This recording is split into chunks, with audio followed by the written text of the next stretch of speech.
Wow!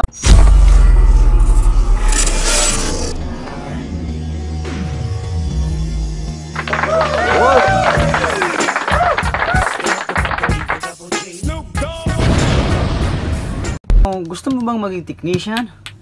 At magsisimula pa lamang? Alamin ang mga dapat mong kailangan.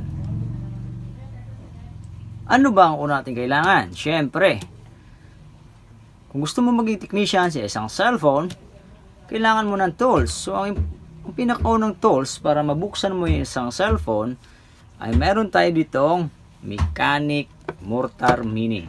Ayan.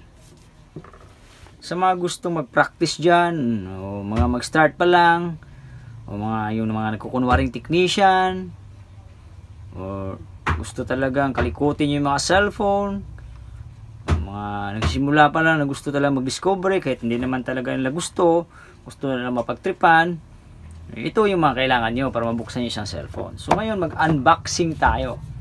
Ang laman nito sa loob, ang cellphone kasi ay may iba-ibang klaseng screw yan. Ayan po, 0.6, yan, kung kitang-kita nyo po sa ano, ayan ha, 0.6, yan po yun, tatluhan na po yan, na ang dulo nya is ano, hindi siya matulis. Mayroon din tinatawag na star. Ayan po yung 0.8. So, makikita natin to sa mga iPhone at saka meron dito sa mga Vivo, no? At saka sa ibang mga cellphone nga meron na rin. Ito ring T2 na yan. iPhone din yan. So, 6 stars yan siya. Mayroon tayong tinatawag na 1.2 yung plus sign.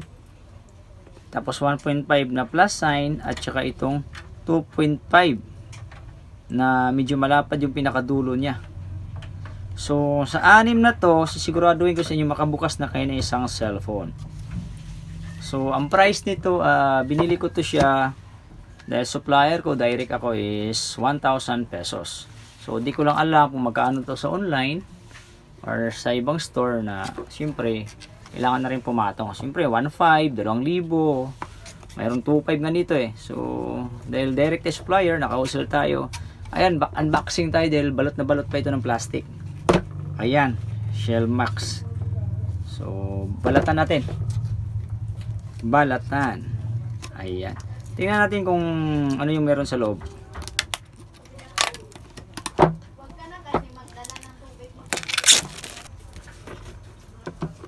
Ayan, binalatan ko na siya ng plastic. So, ito po yung pinakaunang tools na kailangan nyo sa buhay nyo. Kung sakaling gusto nyo talagang magbukas ng cellphone kahit hindi ka technician. Ayan, wala na yung plastic. Tingnan natin ha. Open natin. Kung ano laman sa loob.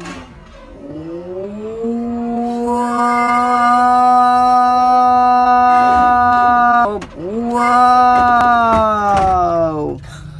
Nakita nyo yan guys? Grabe! Opo, umalis ka dyan. Kasi nag-vlog si Papa. Ang ganda pala nito guys, oh. Wow! So ito yung ano, kung meron kayong bubuksan na tulad nito.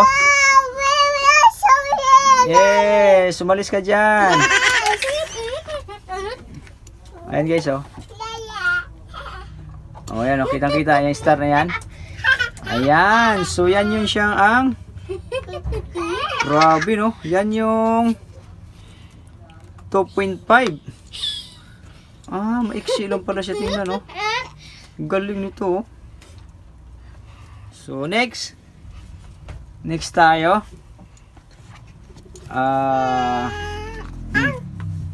Ito 1.5. Ayan, hindi makita, siya na masilaw. Ito yung 1.5 guys. So kung sa ano pa to siya, kung sa mga malaking screw, Phillips screw to siya na maliit.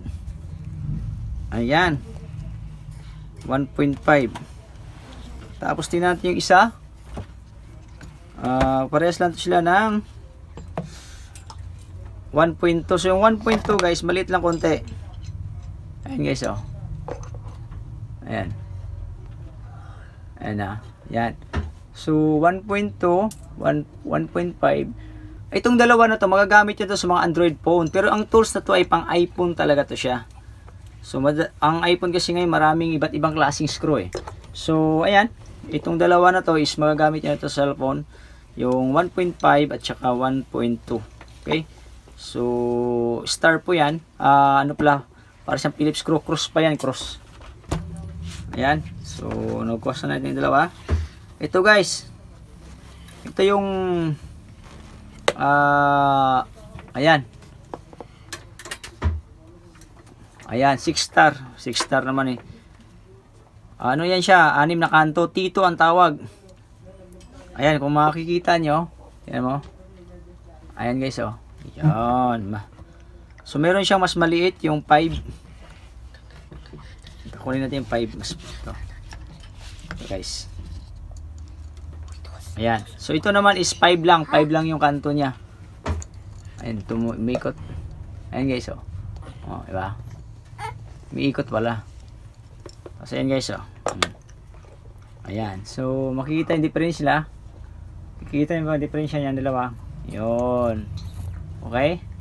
Tapos yung last.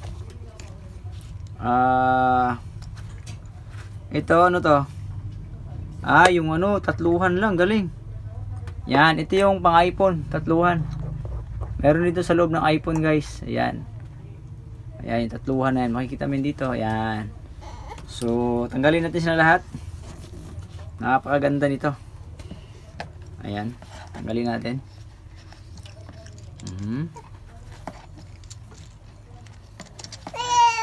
Yes. Papandito sila sa nito. Bakan mo yan. So, yung lagayan niya. Napakaganda na lagayan niya, oh. Yan. Ayan, guys. So, yan siya. Okay? Galing. Ayos ba?